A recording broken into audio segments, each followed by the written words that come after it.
kita hari ini itu membahas tentang kutukan palu sidang. 1 kutukan, 2 kutukan, 3 kutukan. Bisa ke 4 kutukan, bisa 5 kutukan, bisa 6, 7, 10 juga nggak apa-apa. Tetapi yang diakui secara lazim persidangan itu adalah 1, 2, dan 3. Kapan kutukan? Kita mulai dari yang 3 dulu. Yang 3 dulu ya. Yang 3 itu apa tujuannya adalah untuk membuka sidang dan menutup persidangan. Jadi 3 kali kutukan itu membuka dan menutup, serta memutuskan, menetapkan sebuah keputusan. Biasanya ada konsideran. Setelah dibaca konsideran dan diputuskan, maka harus 3 kali ketukan. Kenapa? Karena itu pengesahan. Oke? Tapi kan ini sudah ada kutukan-kutukan yang dibuat di saat sidang komisi, misalnya pembahasan ADART misalnya. Oh iya, nggak apa-apa.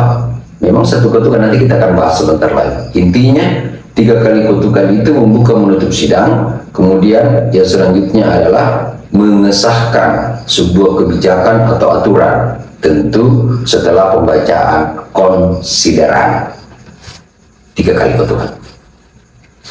Selanjutnya adalah bagaimana dengan yang 2 kutukan. Nah, kalau 2 kutukan itu adalah skorsing sidang.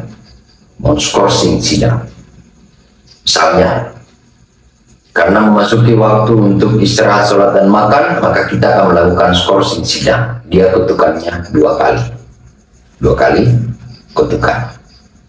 Dan contoh bagaimana penggunaan kata dan kalimatnya kita akan praktikkan pada video yang lainnya. Lalu kita masuk pada 1 kali kutukan.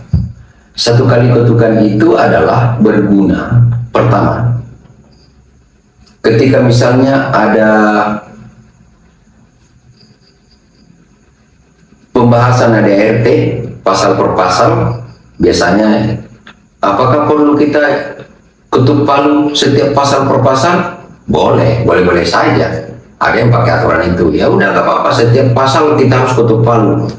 Ada juga yang nggak usah pasal per pasal, nanti setelah akhir aja baru kita lakukan pembentukan palu sidang. Nggak apa-apa, bebas aja, tergantung tata tertib. Sehingga tidak boleh juga terlalu kaku mengenai kutukan palu sidang ini. Misalnya di organisasi A itu setiap pasal dia bahas, dan setiap selesai membahas maka diakhiri dengan kutukan palu sidang. Ya organisasi A, organisasi B tidak mau pakai juga nggak apa-apa.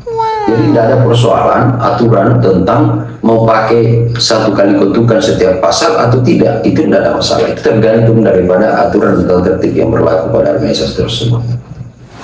Yang berikutnya, penggunaan 1 kali kutukan itu adalah menerima dan menyerahkan pimpinan sidang. Kalau saya kebetulan pimpinan sidang, maka saya menyerahkan pimpinan sidang tersebut kepada pimpinan sidang yang kedua, maka harus menggunakan penyerahannya dengan palu sidang.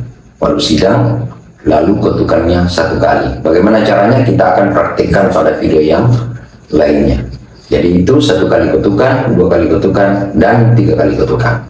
Ada pertanyaan, ketika misalnya terjadi chaos, sebuah persidangan menjadi kacau, apa yang pertama dan harus diamankan? Nah, ini pertanyaan menarik nih. Maka yang paling penting seorang pimpinan sidang atau pimpinan organisasi yang harus diamankan adalah palu sidang. Pernah dengar tragedi? Bukan tragedi ya, terlalu tinggi bahasanya kalau tragedi. Ketika ada musyawarah nasional PAN dilakukan di Kendari, ketika kelompok Amin Rais dengan kelompok Zulkifli Hasan bersetubuh pada saat itu, sama-sama membangun sebuah kekuatan. Tapi ada satu hal yang langkah yang dilakukan oleh seorang Zulkifli Hasan untuk memenangkan pertarungan dan chaos itu tidak terjadi dan menobatkan dirinya menjadi ketua umum PAN periode kedua. Yang dilakukan Zulkifli Hasan adalah mengamankan palu sidang pada saat itu. Muncul sebuah pertanyaan, ini palu sidang, ya kan? Terjadi chaos. Lalu tiba-tiba palu sidang ini ketika berpindah ke ke orang lain, itu risikonya bisa fatal. Maksudnya, saya bukan pimpinan sidang, lalu saya ambil palu sidang ini, lalu saya kemudian mengambil sebuah keputusan, maka itu akan menghasilkan sebuah keputusan yang kontroversi. Akan menghasilkan sebuah keputusan yang kontroversi. Pertanyaannya kemudian, apakah palu sidang ini bisa digantikan dengan palu sidang yang lain? Jawabannya adalah tidak bisa. Apa yang dipakai untuk melakukan rapat persidangan, maka itulah yang dipakai sampai akhir persidangan. Kecuali misalnya palu sidang patah, maka itu boleh digantikan dan disaksikan oleh halayak umum. Akan tetapi ketika misalnya kasusnya terjadi chaos, terjadi kekacauan, lalu palu sidang ini diambil oleh pimpinan sidang dan dibawa masuk ke ruang tertentu entah kemana, tiba-tiba ada yang lain membawa palu sidang yang lain, maka itu tidak benar. Itu tidak ada bedanya dengan batu kali yang diambil di kali lalu dipakai untuk mengukur. Sama materinya, nilainya, dibandingkan dengan palu sidang yang dipakai bersidang selama ini.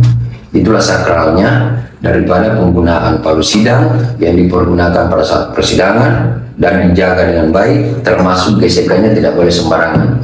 Misalnya sudah memutuskan memukul, maka cara menyimpannya harus pelan, tidak boleh ada suara gesekan. Kenapa? Karena kalau misalnya saya memberikan kutukan satu kali, lalu saya menyimpan dengan cara begini, itu juga sebuah kutukan. Hati-hati meletakkan. Assalamualaikum warahmatullahi wabarakatuh.